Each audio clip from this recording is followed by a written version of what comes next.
Dinamo je ovog ljeta bio spreman dati oko 5 milijuna eura da vrati Dominika Livakovića. Nije uspio. Nekoliko tjedana kasnije Barcelona ga dovede za manje i odmah odlučio da ga ove sezone uopće ne treba. Barcelona ga je spremna poslati ravno natrag u Dinamo. I Dinamo koje ga je cijelo ljeto pokušavao vratiti sada koči cijeli posao. Znači prvo ga ne uspiješ kupiti, onda dobiješ priliku vratiti ga bez više milijunske odštete i sad kažeš da jedna godina nam nije dovoljna. I zato ovo više nije samo još jedna transfer saga Dominika Livakovića. Jer Dinamo zapravo mora odlučiti što mu je važnije. Imati najboljeg dostupnog golmana ove sezone ili odbiti Livakovića zato što želi riješiti problem koji će imati tek 2027. A što duže čeka, veća je šansa da na kraju ostane i bez Livakovića i bez tog savršenog dugoročnog rješenja.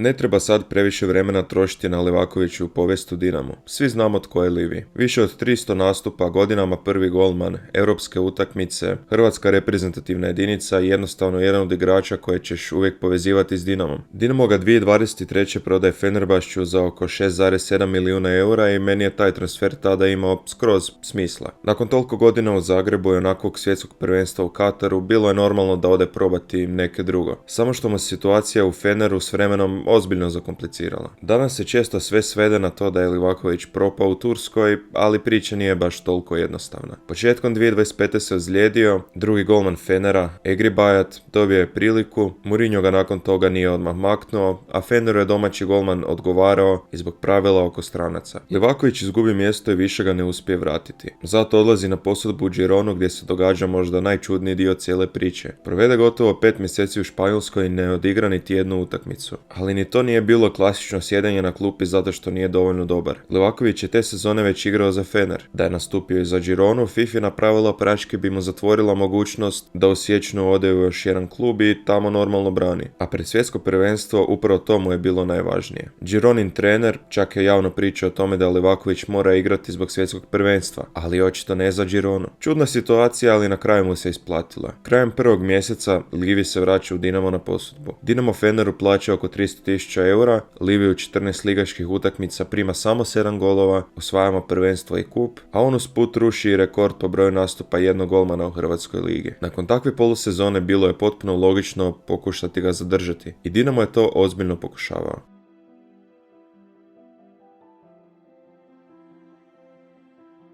Tu moramo stati jer cijela priča s Livakovićem nema smisla bez trenutne situacije na golu. Dinamo već ima Nevistića i Filipovića, uz Zagorca kao iskusnog trećeg golmana. I ne sviđa mi se kada se cijela priča postavi kao da su Nevistić i Filipović katastrofa, da nisu level za prvu ligu, pa sad Livaković mora doći spasti sezonu. To jednostavno nije istina. Nevistić ima 28 godina, ugovor još 2 godine, branio je ligu prvaka i imao stvarno dobrih utakmica za Dinamo. Varaždin je baš zadnje kolo imao 2 važne obrane i odradio dobru utakmicu. Da, ima on svoje kikseve i nije toliko dobar s nogom, dosta napucava u aut i jednostavno ima svoje kikseve. Filipović je originalno doveden kao konkurencija Nevistiću, a ne kao neko veliko dugoročno rješenje. Dobio je svoju priliku ove sezone, ali protiv Kauno Žalgirisa napravi dosta glup crveni, već 32. minuti nakon istrčavanja izvan 16. Isto tako Filipović ima svoje kikseve, to smo sad vidjeli protiv Žalgiris i u nekoliko navrata prošle sezone, ali meni je subjektivno, znači Filipović puno bolji golman, pogotovo kad se tiče igre nogom i jednostavno ne znam, nekak djeluje sigurnije od Nevistića. Sad ne govorim da je Nevistić užasan,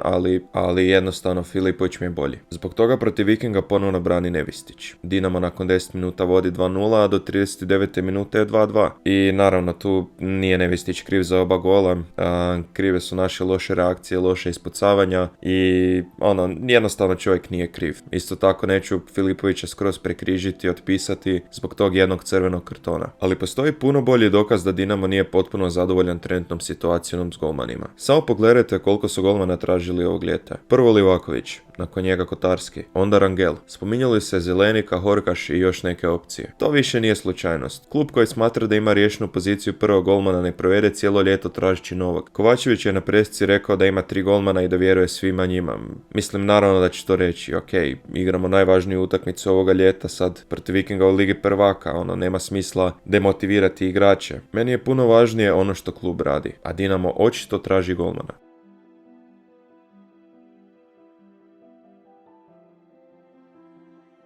Dinamo je ovog ljeta stvarno ozbiljno probao dovesti Livakovića. Prvo se spominjala ponuda oko 4 milijuna eura. Fener je to odbio, kasnije su brojke išle prema 5 milijuna s bonusima, pričalo se o dugoročnom ugovoru i plaći koja bi Livija stavila među najplaćenije igrače Dinama. Znači ovo nije bila samo neka priča među navijačima da bi bilo lijepo vratiti opet Livija. Klub ga je stvarno pokušavao kupiti. I onda sredinom 8. mjeseca odustaju. Okreću se Kotarskom iz Kopenhagena, što je meni isto imalo smisla. Mlađi golman, nereprezentativni kadar, možeš ga imati nekoliko godina i možda ga jednog dana dobro prodati. Nakon njega se pojavljuje Rangel iz Chivasa. To je već potpuno drugačija ideja. Njega ne dovodiš kao privremeno rješenje, nego kao golmana koji bi ti godinama trebao biti jedinica. Samo što prema posljednjim informacijama Dinamo još nije poslalo službenu ponudu za Rangela. I upravo tada Andy Bare Livaković uspije složiti nešto što stvarno nitko nije očekivao. Barcelona. Fabrizio objavljuje Here we go, a prema više izvora Barcelona i Fener dogovorili su transfer između 2 i 3 milijuna eura uz dodatne bonuse. Najzanimljivije je to što Barcelona već ima Juana Garciju kao prvog golmana i Ščeznija kao iskusnog drugog golmana. Livaković je zapravo planirao za 2027. kada Ščezniju završava ugovor i vjerojatno ide u mirovinu. Barcelona zato koristi trenutnu situaciju da relativno jeftino dovede golmana kojeg će stvarno trebati tek od iduće sezone. To je zanimljiva i uloga Andija Bare. On naravno zastupa Livakovića, ali i Juana Garciju, Barceloninu trenutnu jedinicu. I naravno u sve to ima i dobre odnose s ljudima u Barceloni. Ne treba od toga raditi nikakvu teoriju zavere i bez veze komplicirati. Čovjek je agent i posao mu je svom igraču pronaći najbolju moguću opciju. Transferu Dinamo propadne, Livaković nema budućnost u Feneru i Bare mu otvori vrata Barcelone. Iz Livakovićeve perspektive teško možeš tražiti puno više.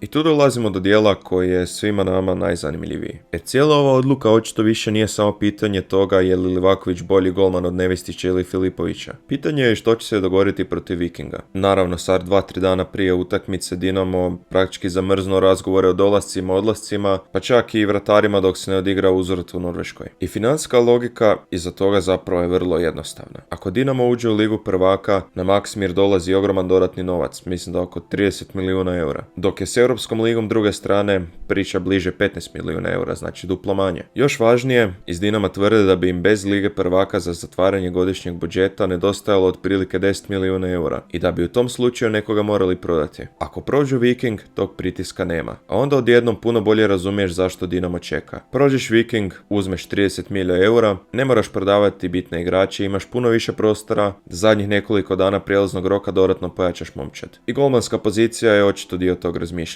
Znači jasno je da Dinamo odluku o golmanu trenutno veže uz ono što će se dogoditi protiv Vikinga. I tu dolazimo do problema. Barcelona Livaković ove sezone ne treba. Plan je da jednu godinu provede na posudbi, a onda od ljeta 2027. dođe u Barcelonu kao konkurencija, odnosno zamjena za Ščeznija. Dinamo ga može dobiti sada, ali želi 2 godine. Barcelona želi 1. Jednogodišnja posudba Dinamo jednostavno ne odgovara jer žele dugoročno riješiti poziciju vratara. I moja prva reakcija na to je bila koji radimo. Cijelo ljeto pokušavamo vratiti Livakovića. Nudimo Feneru milijune da ga kupimo. U tome ne uspijemo. I onda se pojavi Barcelona, riješi problem s Fenerom i otvoriti mogućnost da Livakovića dobiješ bez par milijuna dodatnih eura. I onda kažeš da ti 1 godina jednostavno nije dovoljna. Ali mislim, mogu razumjeti Dinamovu stranu. Ako Livi dođe samo na godinu dana, sljedeće ljeto ponovno nemaš riješenog golmana. Nevistića ili Filipovića cijelu sezonu držiš sa strane. Livaković će i dalje imati ozbiljnu plaću, a nakon svega toga vraća se Barceloni. I ti si u lipnju 2027. opet na početku. Ako danas možeš kupiti odličnog golmana od 25 ili 26 godina i riješiti tu poziciju na 4 ili 5 sezona, naravno da je to bolji posao. Meni je jedni problem što tog golmana trenutno nemamo. Kotarski se ozlijedio, a njegov se posao s Dinamo već prije toga zakomplicirao zbog uvjeta kojih traži Kopenhagen. Rangel iz Chivasa očito je ozbiljna opcija i kontakti postoje, ali to još uvijek nije gotov transfer. Zelenika zatraži odlasak iz Varaždina, ali sada se ozbiljno povezuje s ciparskim klubom Apoelom i njegovo ime visoko na njihovoj listi kandidata. Drugim riječima, Dinamo ima ideje, ali još nema rješenje, a prijelazni rok prolazi i uskoro završava.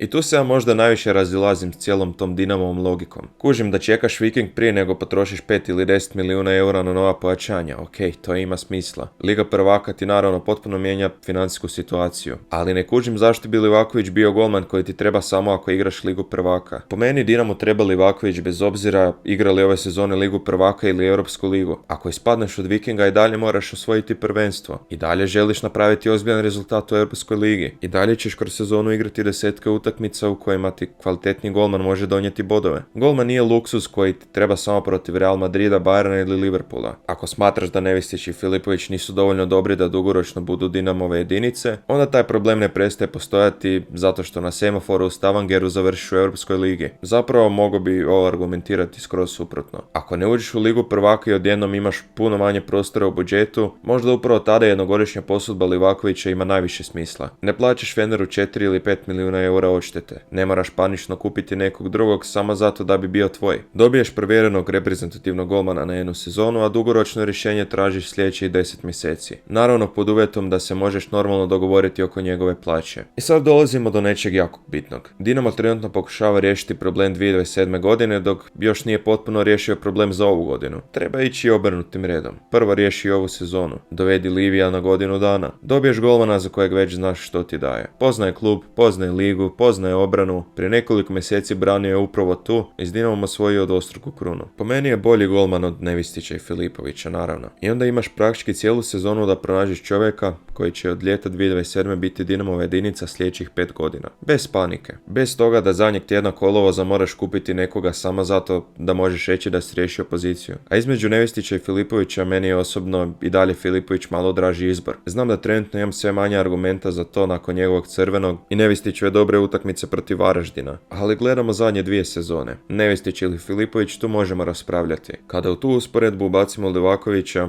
meni je izbor skroz jasan. I zato mi je cijela priča toliko čudna. Dinamo ga je prvo pokušavao kupiti, nije uspio. Barcelona sada praktički rješava problem odštete i traži klub u kojem će Livi provesti ovu sezonu. Dinamo ga želi, Livi je već pokazao da se želi vratiti. A jedna velika prepreka postala je to što jedna strana razmišlja o 2026. a druga o 2027. Kad Dinamo u srijedu pobjedi Viking, uđe se u ligu prvaka, otvara se ogroman financijski prostor i nekoliko dana kasnije stvarno pronađe vrhunsko dugoročno rješenje. Naravno, onda ću prvi reći da je čekanje imalo smisla, ali ako me pitaš danas, ja uopće ne bi svoju odluku o Liviju vezao uz jednu utakmicu protiv Vikinga. Liga prvaka ili Europska liga, Dinamo svakako treba bolji golman. A ako ti se najbolja dostupna opcija trenutno nudi na godinu dana, ja bi je uzeo. Problem 2027. možeš rješavati 2027. Prvo treba odigrati ovu sezonu, a najveći rizik cijelog ovog čekanja možda uopće nije to da Dinamo izabere pogrešnog golmana, nego da nakon Vikinga odluči da ipak želi Livakovića, a Livaković tada već ne bude dostupan. I zato me baš zanima što biste vi napravili. Barcelona vam danas ponudi Livaković na točno jednu sezonu. Nema opcije kupnje. Znate da sljedećeg ljeta odlazi u Barcu. I morate birati između njega sada ili čekanja nekog mlađeg golmana kojeg možete imati dugoročno. Biste li uzeli Livija? Ja bi. Iskreno, uzeo bih ga bez obzira završili Dinamo u Ligi prvaka ili Europskoj ligi.